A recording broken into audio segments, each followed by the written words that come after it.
itu saja Indonesia menjadi negara berdasar. Apalagi bangsa Papua yang telah mendeklarasikan, mengproklamasikan sebuah negara bangsa. Sehingga kita tidak perlu alergi di sini. Mendukung kalau Papua merdeka jauh lebih baik dibanding Papua ada di dalam Indonesia. Dan kalau Papua merdeka itu justru memberikan dampak positif untuk seluruh rakyat yang ada di Papua maupun seluruh rakyat yang ada di Indonesia.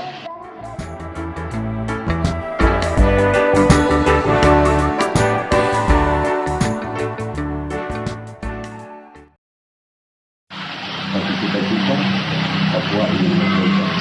Dengan berdirinya negara Federal Republik Papua Barat, kita ketahui bahwa di dalam negara Federal Papua Barat ini terdapat beberapa institusi atau bagian yang memperjuangkan hak ini, seperti KNPD, NYPD, ya, dan ada juga PPN Papua Barat. Kira-kira bagaimana hubungan antara PPN dari ketiga faksi ini dengan negara Federal Republik Papua Barat?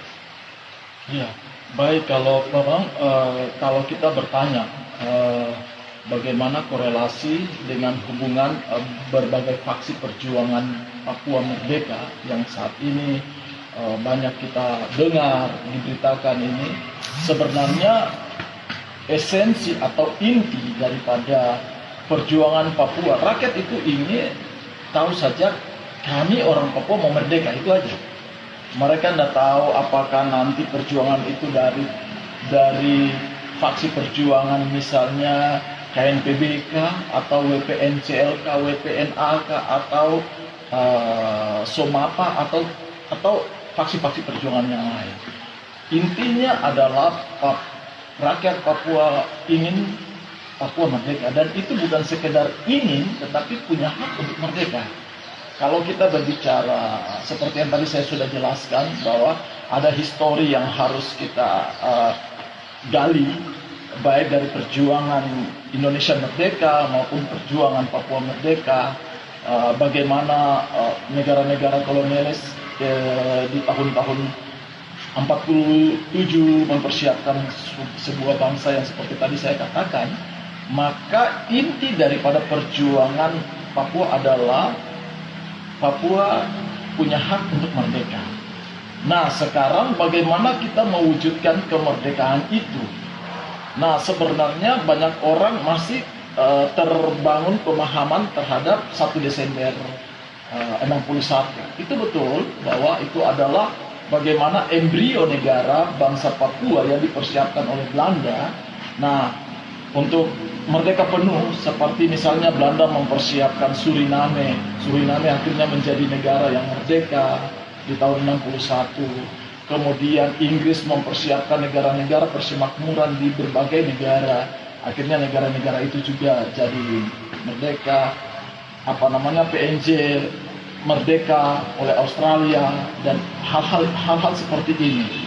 Sehingga kita tidak perlu alergi, sebenarnya kita tidak perlu alergi kalau berbicara Papua merdeka, karena kemerdekaan Papua itu adalah hak bangsa Papua.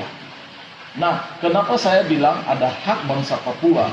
Karena ada histori Indonesia merdeka dan bagaimana sejarah aneksasi Papua ke dalam Indonesia.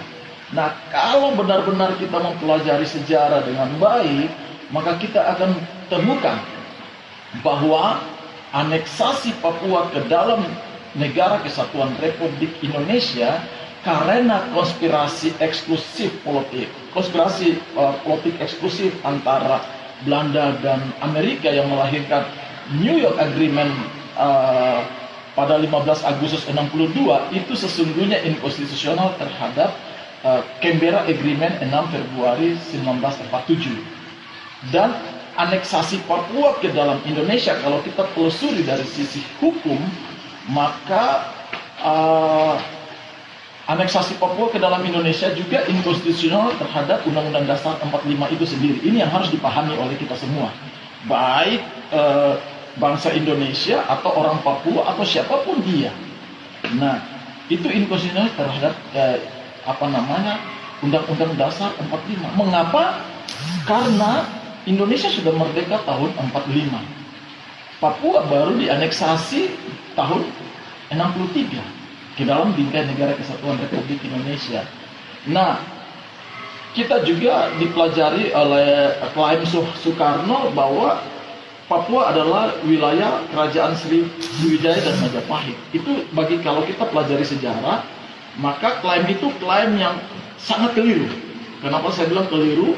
Keliru karena wilayah Majapahit dan Sriwijaya tidak hanya wilayah Papua, tetapi Kamboja, Filipina, Singapura, Brunei Darussalam, sampai ke Malaysia, dan itu adalah wilayah sampai ke Kamboja lagi. Itu wilayah kerajaan Majapahit dan Sriwijaya. Pertanyaannya, mengapa wilayah-wilayah itu tidak juga menjadi bagian daripada Indonesia? Kalau klaim itu. Kemudian kalau Soekarno mengklaim bahwa seluruh wilayah Hindia Belanda adalah wilayah negara Indonesia, bagi saya pertanyaannya, kalau memang Papua itu adalah bagian dari Hindia Belanda, mengapa Soekarno-Hatta memproklamasikan negara Indonesia wilayahnya hanya dari Sabang sampai Morotai, sampai ke Maluku? Papua tidak. Nah, Indonesia sudah merdeka di tahun 45, baru Papua dianeksasikan ke dalam Indonesia. Ini bagi saya sebuah pelanggaran terhadap Undang-Undang Dasar 45 sendiri. Hal ini yang harus kita sama-sama duduk untuk berbicara tentang kebaikan. Kemudian, kalau orang Papua berjuang dan mereka pakai patokan 1 Desember sebagai hari kemerdekaan bangsa Papua, bagi saya itu keliru. Karena Papua tidak punya negara di tahun 61. Papua baru memiliki sebuah negara bangsa yang dideklarasikan oleh bangsa Papua itu sendiri di tanah air bangsa Papua, di Papua, itu baru pada tanggal 19 Oktober 2011 pada konferensi Kongres Rakyat Papua 3 tanggal 17 sampai 19 Oktober. Sehingga kalau kita berbicara tentang bagaimana mekanisme atau prosedur hukum satu bangsa memproklamasikan kemerdekaannya, maka bangsa Papua sudah bersyarat sebagai sebuah negara bangsa. Karena syarat sebuah bangsa untuk merdeka adalah memiliki rakyat, kemudian memiliki wilayah, memiliki pemerintahan, dan diakui. Kalau syarat ini orang Papua sudah menikmati. Siapa itu rakyat Papua? Ya bangsa Papua di negeri Papua. Dan seluruh orang Papua yang ada di tanah Papua adalah rakyat Papua. Wilayah Papua yang mana? Kita sudah pasti tahu wilayah Papua adalah wilayah bekas jajahan Hindia Belanda yang secara geografis dan astronomi memiliki luas sekitar 540.200 km persegi, yang kita pasti akan menarik dari beberapa lintang selatan, utara, dan itu pasti akan ada di wilayah Raja Ampat sampai ke Merauke dan ke Jayapura. Nah, banyak ada argumentasi bilang dari Sorong sampai Samarai.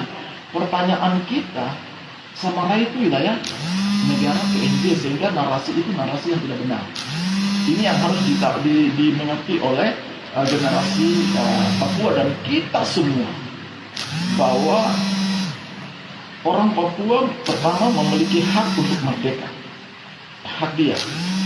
Kedua, bahwa dia telah mendeklarasikan sebuah kemerdekaan negara bangsanya, sama seperti Soekarno-Hatta mendeklarasikan negara Indonesia Raya yang besar yang kita cintai ini, bahwa mereka cuma mendeklarasikan di depan Pegangsaan, di depan rumahnya Bung Karno, Jalan Pegangsaan Timur 56. Itu saja Indonesia menjadi negara yang besar ini. Apalagi bangsa Papua yang telah mendeklarasikan, memproklamasikan sebuah negara bangsa. Sehingga kita tidak perlu alergi di sini. Bagi saya, Iya, bagi saya yang memiliki sense kepada nilai-nilai kemanusiaan, saya justru mendukung kalau Papua merdeka jauh lebih baik dibandingkan Papua ada di dalam Indonesia. Dan kalau Papua merdeka itu justru memberikan dampak positif untuk seluruh rakyat yang ada di Papua maupun seluruh rakyat yang ada di Indonesia. Kalau kita berpikir secara bijaksana, menyeluruh, apa pentingnya Papua merdeka bagi Indonesia, dan apa pentingnya Papua merdeka juga bagi orang Papua itu sendiri. Nah, kita pasti akan, kalau kaji ini secara bijaksana, kita akan menemukan nilai-nilai yang tinggi dan besar sekali di dalam sebuah kemerdekaan Papua di luar Indonesia dibanding dengan Papua di dalam Indonesia yang menimbulkan konflik politik yang cukup panjang, yang mengalami korban jiwa yang besar. Itu bagi saya. Nah, sehingga sebagai warga negara Indonesia yang baik, yang nanti kalau Papua merdeka pasti saya juga akan jadi warga negara Papua. Dan saat ini saya pikir kalau orang Papua kita mau menelusuri dan mau menuju kepada jalan kemerdekaan itu sudah begitu gampang sekali. Gampang. Kenapa orang mau membuat jalan baru lagi? Sementara bangsa Papua telah mendeklarasikan sebuah negara bangsanya pada tanggal 19 Oktober 2011 itu dengan nama Negara Federal Republik Papua Barat. Saya pikir ini yang harus didiskusikan. Kalau kita mengerti, saya karena bekerja di LSM dan pernah jadi anggota dewan, saya mengerti benar bagaimana perjuangan bangsa Papua setelah deklarasi kemerdekaan bangsa Papua tanggal 19 itu, di mana ini yang harus dimengerti. Banyak orang tidak mengerti. Saya karena orang LSM, saya sedikit mengikuti cerita-cerita dan perkembangan yang harus dimengerti oleh generasi kita, bahwa perjuangan bangsa Papua intinya adalah ingin mempertahankan hak kemerdekaan bangsa Papua yang kalau kasarnya kita bilang disolimi oleh Soekarno karena ada punya keinginan untuk memperluas wilayah Negara Kesatuan Republik Indonesia. Nah, ini yang harus kita jujur untuk berbicara. Saya pikir tahun 2013 ketika kami seminar nasional bertajuk 50 tahun Papua di dalam Indonesia pada tanggal 15 Mei 2013 di Jakarta di Hotel Borobudur, saya sudah sampaikan hal ini. Sehingga kalau hari ini saya juga sampaikan, saya pikir hal yang saya sudah sampaikan sekitar 9 tahun, sekarang 2011, 2013, berarti sekitar 8 tahun lalu saya sudah sampaikan. Saya sudah sampaikan di tema seminar nasional di depan para menteri untuk peralihan kekuasaan dari negara Republik Indonesia kepada Negara Federal Republik Papua Barat untuk menjamin keamanan dan keselamatan bagi rakyat Papua di tanah Papua yang kurang lebih berjumlah 7 juta orang di tanah Papua seluruh, ya, tanpa terkecuali. Itu bagi saya.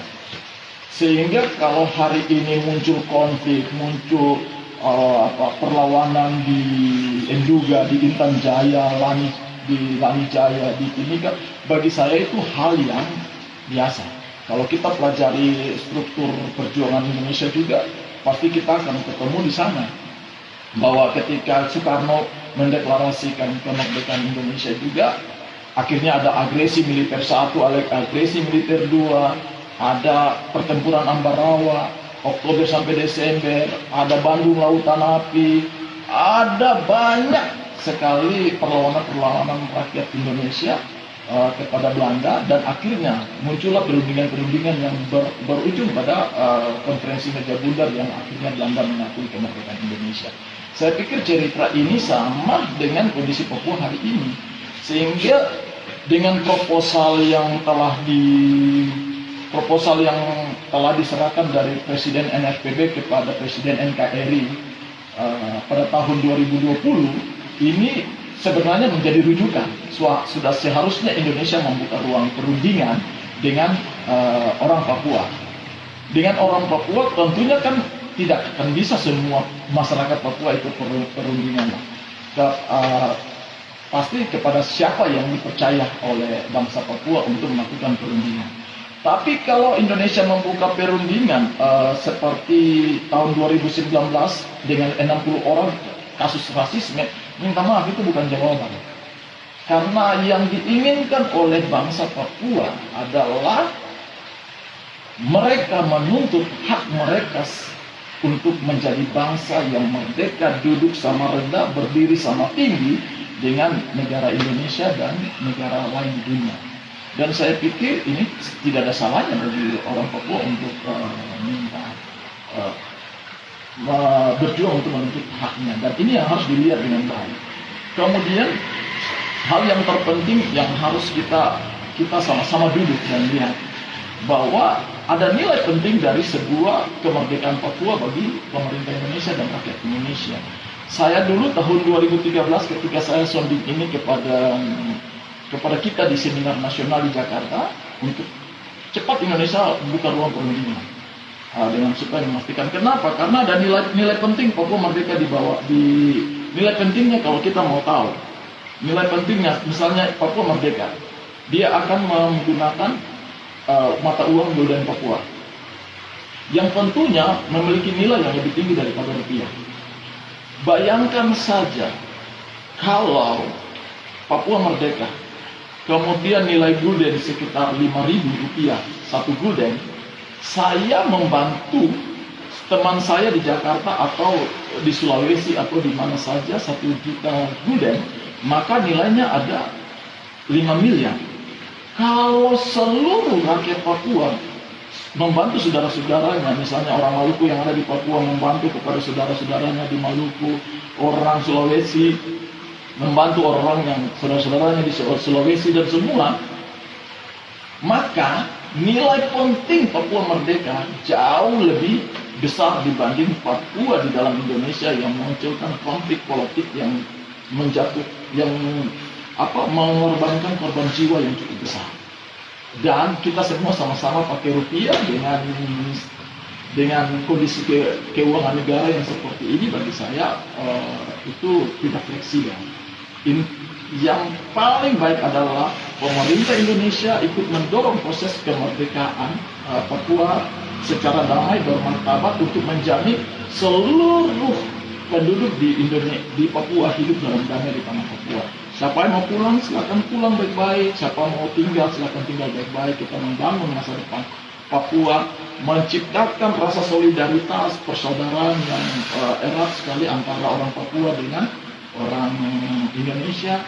Karena pasti Papua merdeka bukan hanya orang Papua yang tinggal saja di Papua. Pasti semua orang yang ada di Papua yang sudah terintegrasi dalam kehidupan orang Papua pasti memiliki keinginan juga untuk tinggal di Papua, dan itu hak-hak mereka. Kita tidak bisa bikin apa-apa. Ini yang harus dilihat. Saya pikir surat Presiden NFPB tahun 2013, 2014, 2016, 2017. Kemudian surat NFPB juga ke Pak Jokowi sudah 2 kali. Terakhir tanggal 20 Oktober, proposal dan roadmap serta syarat untuk perundingan. Ada 12 syarat, tetapi yang saya ingat itu ada sekitar 6. NFPB dan NKRI tetap menjalin hubungan bilateral. NFPB dan NKRI tetap menjaga keamanan bersama, mengatur perpindahan ASN bagi ASN yang mau pindah, baik orang Papua yang ada di luar Papua yang kembali ke Papua maupun orang Indonesia yang ada di Papua yang kembali ke Indonesia. Kemudian mengatur masyarakat sipil yang mau pulang atau yang mau tetap tinggal, ini mengatur dalam konteks kedamaian. Kemudian Indonesia, NFPB dan NKRI ikut bekerja sama di beberapa bidang. Dan ini saya pikir hal yang baik. Kita tidak perlu alergi dan takut di bagian ini. Karena orang Papua punya hak untuk merdeka. Itu aja bagi saya. Jadi, nah pertanyaannya, orang Papua mau merdeka dari sudut mana nih? Karena tadi yang Bung sampaikan, ada ULMP, ada KNPB berteriak seperti ini, ada faksi-faksi lain berjuang begini. Ingat, kita kalau orang yang paham, maka yang memerdeka harus ada pemerintahan. Syaratnya, nah, dari semua perjuangan Papua kita bisa berteriak Papua merdeka, Papua merdeka. Tetapi bagaimana menata masa depan di dalam satu organisasi negara, bukan satu organisasi masyarakat sipil. Sehingga ini ada perbedaan. Kalau dari semua proklamasi yang kita pelajari, misalnya ada tanggal 1 Juli 1971, Tuan Setrum Koren dan Yaakob Rai dan beberapa orang militer Papua yang mendeklarasikan kemerdekaan Papua pada tanggal 1 Juli 71, itu bagi saya sah saja, tetapi kondisinya sudah tidak cocok dengan kondisi kekinian. Misalnya wilayah negara dalam deklarasi itu dari Sabang, dari Sorong sampai Samarai. Sementara Samarai sekarang adalah wilayah PNJ setelah PNJ telah merdeka tahun 75. Sehingga bagi saya ini sudah harus direview kembali oleh semua kelompok pejuang yang tetap mempertahankan 1 Juli 1971 itu. Kemudian kita ketahui ada 14 Desember 1988, ada proklamasi yang diproklamirkan oleh Bapak Dr. Thomas Wapaiwangkai. Itu juga sah-sah saja, tetapi ingat bahwa proklamasi itu dia telah keluar dari manifesto bangsa Papua di tahun 61. Ini yang harus dipahami oleh kita semua, sehingga kita orang Papua dan siapapun harus memahami ini. Kemudian sistem pemerintahan di dalam kabinet negara Melanesia Barat yang dideklarasikan oleh Pak Wangkai itu bersifat kerajaan, sama seperti Belanda, Inggris dan yang lain, yang tentunya tidak sesuai dengan kehidupan sosial budaya masyarakat di Papua. Dan ini bagi saya tidak cocok, sehingga pasti orang tidak akan terima. Kemudian kita lihat juga ada deklarasi oleh Bapak Michael Karen, negara Papua New Guinea Barat, dideklarasikan pada tanggal 27 November tahun 1997, tetapi deklarasinya di Belgia. Nah, kalau syarat atau prosedur hukum, bagaimana orang merdeka di Papua deklarasinya di Belgia? Nah, ini yang harus diketahui oleh generasi kita dan kita semua untuk melihat secara komprehensif persoalan di Papua, sehingga kita tidak asal bicara. Kita mau berbicara sesuai dengan fakta berdasarkan data, yang tentunya harus memiliki pandangan yang objektif, realistis, dan dengan data-data yang baik. Sehingga ini yang harus menjadi catatan. Mengapa Papua lambat mendapat pengakuan? Bagaimana rakyat Papua memaksa Indonesia harus mengakui kemerdekaan Papua, sementara orang Papua sendiri ada yang berteriak referendum, ada yang 1 Juli, ada yang ini saya pikir harus persoalan internal Papua harus dikelirkan, sehingga semua generasi yang hari ini generasi ini harus mengerti, sehingga membawa masa depan Papua di dalam sebuah kehidupan yang baru untuk saling mengakui, menghargai semua orang tanpa kecuali yang ada di tanah Papua. Karena untuk membangun masa depan Papua bukan hanya orang Papua sendiri, semua orang di tanah Papua memiliki tanggung jawab untuk membangun masa depan Papua, termasuk negara Republik Indonesia. Ini harus dibicarakan secara komprehensif, menyeluruh, yang tuntas. Tidak boleh ada yang tinggal. Saya pikir tahun 2016, 2017, 2018, 2019, 2020 sampai 2021 dalam sidang umum PBB, negara-negara di Pasifik telah menyuarakan dan mempertanyakan eksistensi rakyat Papua yang memiliki hak untuk merdeka, sejauh mana kemauan Indonesia untuk merealisasikan ini.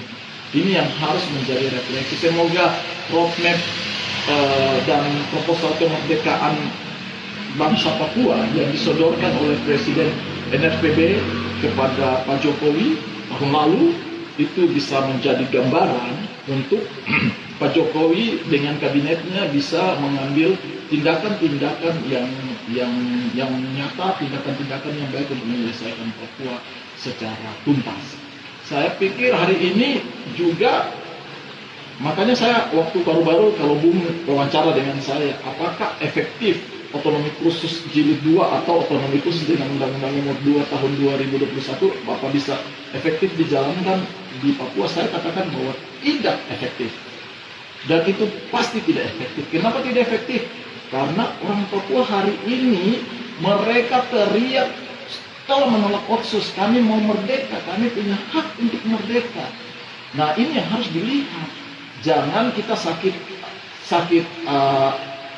kepala sakit, tapi kasih obat perut sakit. Ini salah. Dan terus terang, saya pernah menjabat sebagai anggota dewan. Kami pada saat itu sudah banyak berbicara untuk bagaimana menata, membangun masa depan Papua yang baik di dalam konstruksi kerangka negara kesatuan Republik Indonesia dengan otonomi khusus. Namun apa yang kita harapkan itu kenyataannya di lapangan berbeda. Rakyat mau tidak, kami mau merdeka. Dan jujur, saya selalu berbicara di dalam pandangan-pandangan yang objektif. Kalau hari ini pemerintah Indonesia tetap mempertahankan Papua di dalam Indonesia dan tidak mau menyelesaikan Papua dengan baik, saya secara pribadi pasti menyatakan bahwa Indonesia pasti akan mengalami persoalan yang lebih besar. Kenapa? Saya punya pengalaman. Ketika transfer anggaran yang terlambat dari pusat, kami ketemu dengan Dirjen Keuangan tahun 2017. Nah, sampai di Dirjen bilang minta maaf Bapak-Bapak Dewan, kas negara tidak ada. Jadi transfer yang nanti tahun 2017 di bulan Oktober itu akan baru bisa dilakukan transfernya pada Januari tahun 2018. Artinya ini kondisi kita, negara ini, negara yang kita bangga, kita cintai, negara yang besar, tetapi dari sisi ekonomi, sisi kemampuan untuk membayar, minta maaf, kita telah berada pada struktur yang rendah. Untuk menolong ini penting sekali Papua harus merdeka. Dengan sehingga yang tadi Papua lah yang akan bisa membantu Indonesia untuk menyelesaikan utang-utang luar negeri Indonesia. Kalau kita belajar dari pengalaman konferensi meja bundar, maka kita akan temukan di sana poin ketiga, pemerintah Indonesia ikut melunasi utang Hindia Belanda sebesar 3,4 miliar gulden. Bayangkan saja, itu isi perjanjian di dalam konferensi meja bundar. Kenapa Indonesia tidak mau buka ruang perundingan itu dengan orang Papua? Jangan takut Papua merdeka dan kita kehilangan Papua. Kita kehilangan seorang anak gadis kita. Ya, ibarat kita kehilangan Papua. Tetapi kalau dengan kehilangan Papua mendatangkan kebaikan bagi kita, mengapa tidak Papua pergi untuk mendatangkan kebaikan bagi kita? Ibaratnya dalam keluarga kita kehilangan kita punya anak gadis. Tetapi anak gadis kita pergi untuk berkeluarga dan keluarga dia untuk membantu kita. Mengapa tidak kita melakukan itu? Dan dia memang harus pergi. Dan itu sudah harus. Nah, saya pikir di bagian-bagian ini harus kita pahami. Bung nanti tolong tulis sesuatu sebagai wartawan, sebagai apapun. Siapapun dia, intelijen Indonesia atau siapapun dia, saya bersedia untuk melakukan diskusi untuk bagaimana menyelesaikan Papua. saya setiap saat berkomunikasi dengan Pak Presiden Republik Federal Republik Papua Barat, dan beliau saya pikir orang yang welcome. Cuma faksi-faksi perjuangan dan yang lainnya ini yang tidak paham, itulah yang membuat lamanya Papua pergi. Jangan salahkan pemerintah Indonesia. Kalau saya paham, jangan orang Papua salahkan Indonesia. Orang Papua bersatu, tidak lagi berteriak referendum, karena tidak mungkin Papua akan melakukan referendum untuk menyelesaikan konflik. Karena Papua, Indonesia bukan negara kolonialis, kemudian Papua juga bukan daerah yang masuk di dalam Dewan Dekolonisasi, sehingga referendum tidak akan mungkin. Saya pesan untuk generasi penerus bangsa Papua bahwa Anda tidak penting harus berteriak referendum. Papua tidak akan mungkin melakukan referendum karena Papua bukan wilayah. Jadi jangan kita salah dan kita keliru. Ya, itulah yang disampaikan juga oleh Menteri Hukum dan HAM Pak Mahfud MD. Pak Mahfud sudah katakan tidak mungkin akan melakukan referendum, dan itu tidak mungkin melakukan referendum karena Indonesia bukan masuk dalam kategori negara kolonialis, dan Papua sendiri bukan ada di dalam Dewan Dekolonisasi, sehingga kita bukan bicara tentang, hanya berbicara bagaimana pengakuan dan peralihan kekuasaan. Di sini di bagian ini harus frame dari seluruh rakyat Papua harus memahami ini. Jadi teman-teman di KNPB jangan paksakan referendum. Tidak. Kita hanya melakukan perundingan untuk pengakuan dan peralihan kekuasaan secara damai, mengatur baik-baik, sehingga saya pikir harus ada ruang perundingan. Jangan sampai Indonesia dipaksa terus oleh negara-negara dari Pasifik, Afrika, Karibian, Eropa. Tanggal 1 Desember ini seluruh wilayah, kalau kita lihat informasi, seluruh wilayah mendukung. Orang-orang di Fiji, Vanuatu, Australia, Inggris, sampai ini semua mendukung Papua merdeka kok. Rakyatnya ya, pemerintahnya juga sudah. Sehingga saya pikir ini harus Bapak Presiden Indonesia membuka diri untuk melakukan perundingan dengan negara Federal Republik Papua Barat.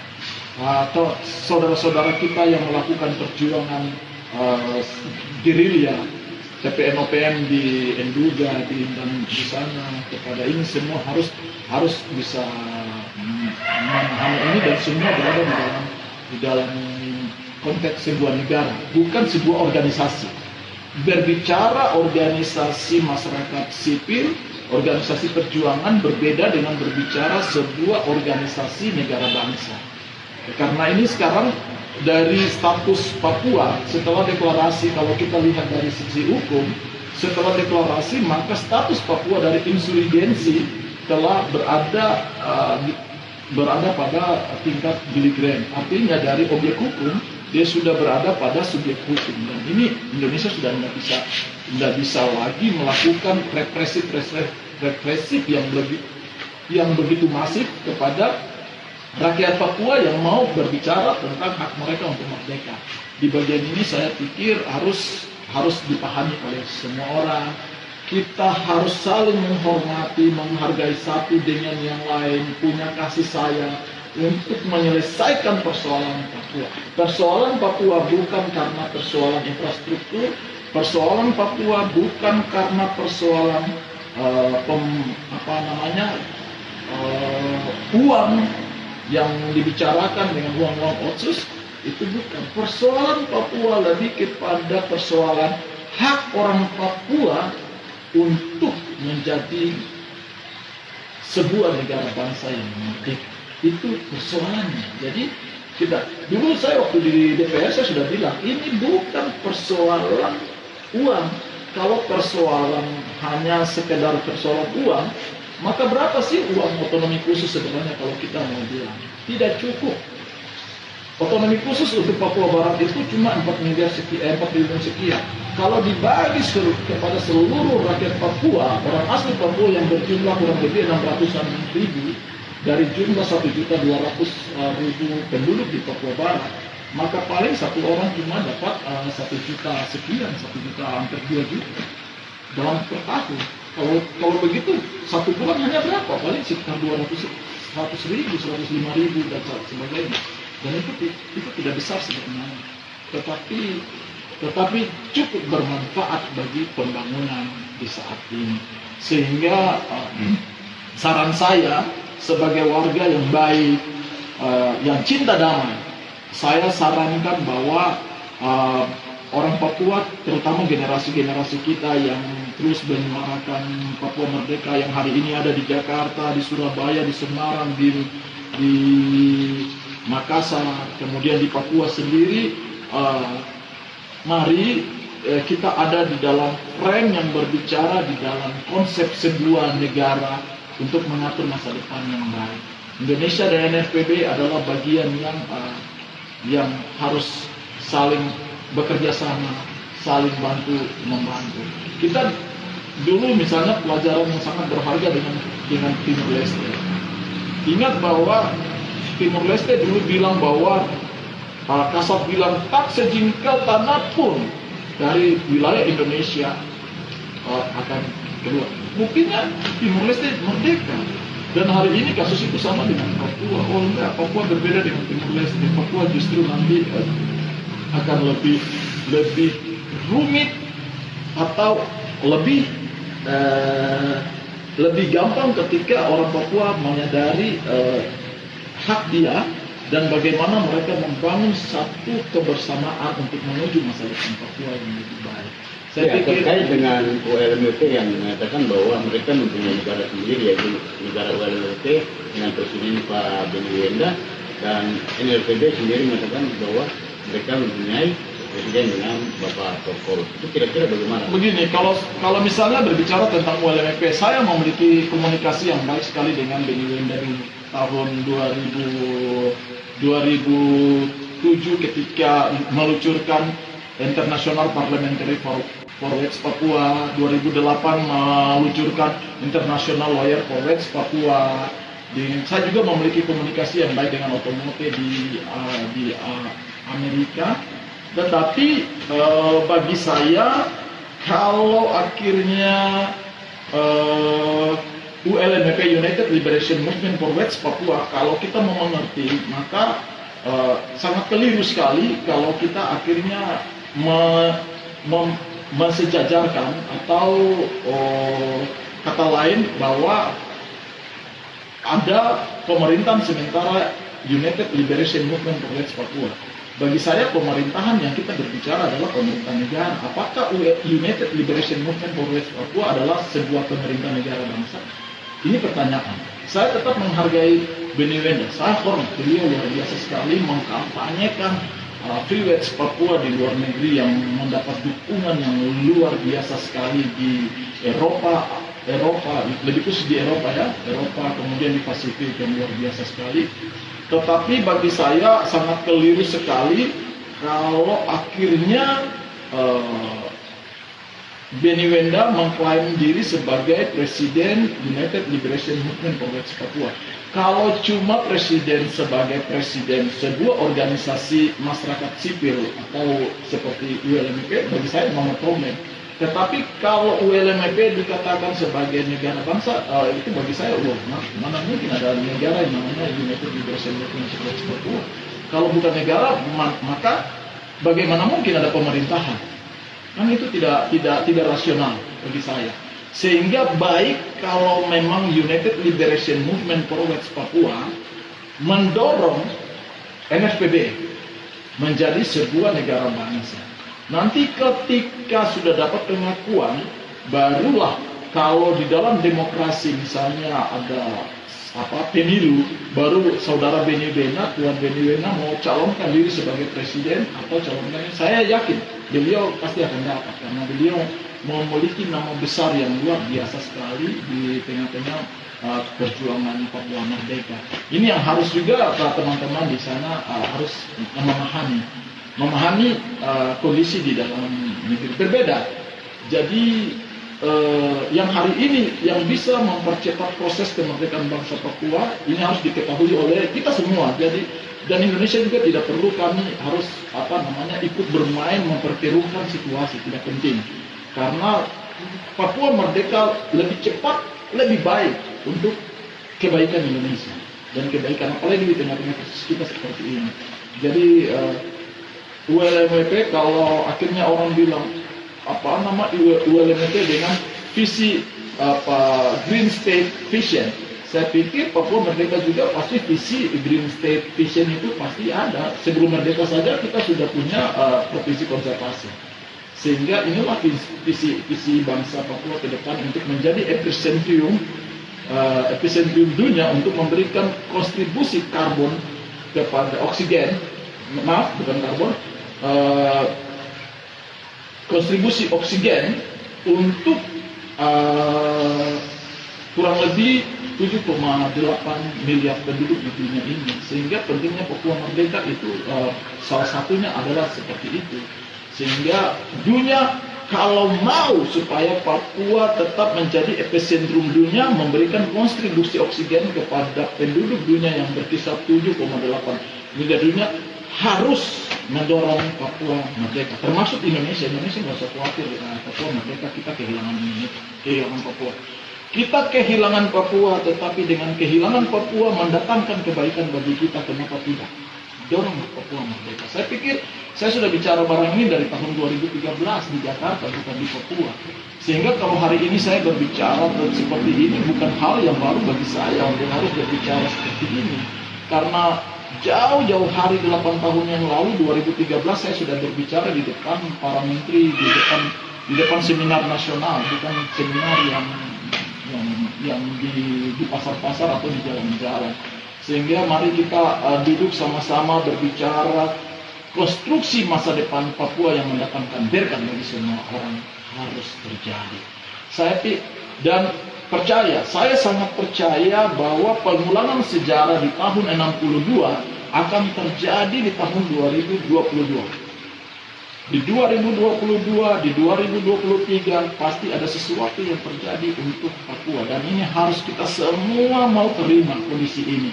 Terima dengan lapang dada, kita memiliki kesadaran bahwa betul orang Papua memiliki hak untuk merdeka, sehingga tidak penting untuk kita terlalu represif dan alergi untuk orang melihat perjuangan Papua ini. Ya, yang kita semua tidak inginkan. Justru kalau membiarkan proses begini, terjadi pembunuhan, sudah sekitar 500-an ribu lebih penduduk di tanah Papua ini mengalami korban jiwa, 500 ribu lebih. Ini kita sayang sekali, ini tidak boleh terjadi terus. Dan ini yang harus menjadi renungan dan refleksi suci kita untuk membangun menata masa depan di tahun 2022. Bagaimana Indonesia membuka ruang perundingan dengan NSPB. Orang Papua juga harus menyadari ini, sehingga saudara-saudara kita yang berperang di Enduga, mereka luar biasa, mereka berperang, mereka bukan teroris, mereka bukan itu, mereka mempertahankan jati diri dan harga diri mereka sebagai bangsa Papua untuk merdeka. Tapi marilah Indonesia buka ruang perundingan, sehingga tidak perlu banyak-banyak militer datang ke Papua untuk melakukan aksi-aksi agresi atau invasi militer yang besar-besar ke Enduga yang kita lihat saat ini. Sangat sedih sekali. Ini pesan moral saya pikir hal ini harus tercipta demi masa depan Indonesia yang lebih baik, masa depan Papua yang lebih baik. Kita adalah satu keluarga yang memang harus berpisah, tetapi berpisah untuk mendatangkan kebaikan, mendatangkan kasih sayang kita untuk semua penduduk Indonesia yang berjumlah 260 ribu juta ini. Saya pikir ini menjadi refleksi dan renungan kita bersama. Kemarin saya sudah bicara sama Pak Karno dari Intel Polisi, kemudian dari Intelijen Korem datang kepada saya, kita nggak soal alergi kok, kita mau alergi juga orang Papua, kita baterai Papua Merdeka dari tahun lalu sampai sekarang ini kita tinggal baterai Papua Merdeka, sehingga ini tidak akan pernah berhenti. Mari sebagai bangsa yang baik, negara yang cinta demokrasi, negara yang berasaskan pada landasan hukum, yang mengedepankan ketuhanan yang Maha Esa, negara Pancasilais yang menghormati dan menjunjung. Ini mari kita duduk sama-sama, kita buka ruang perundingan yang seperti apa, marilah kepada orang Papua, tanya orang Papua. Silakan, yang tidak mau tinggal di Papua, silakan mau kembali. Orang Papua yang mau gabung di Indonesia, silakan kembali ikut Indonesia. Sama seperti dulu orang Indonesia juga kan. Ya, ketika pengakuan, banyak saudara-saudara kita, umum kita yang pergi ke Belanda sampai hari ini, tapi ketika mereka cinta Indonesia, mereka kembali lagi. Dan saya pikir ini hal yang biasa di seluruh dunia, yang tidak perlu kita takut, tidak perlu kita khawatir. Yang penting kita duduk bicara baik-baik. Saya pikir demikian. Salam hormat saya tunjuk yang sebesar-besarnya kepada semua para pemimpin, semua para pejuang, baik di luar negeri, Tuan Beni, kemudian mereka yang ada di rimba raya yang sementara berjuang.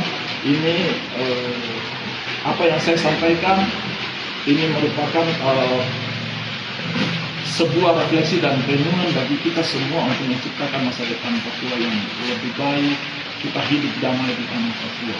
Ada nilai penting bagi sebuah kemerdekaan Papua untuk kita semua. Selamat sore, pesan saya pikir begitu dulu. Salam hormat, sekian dan terima kasih. Tuhan memberkati kita semua.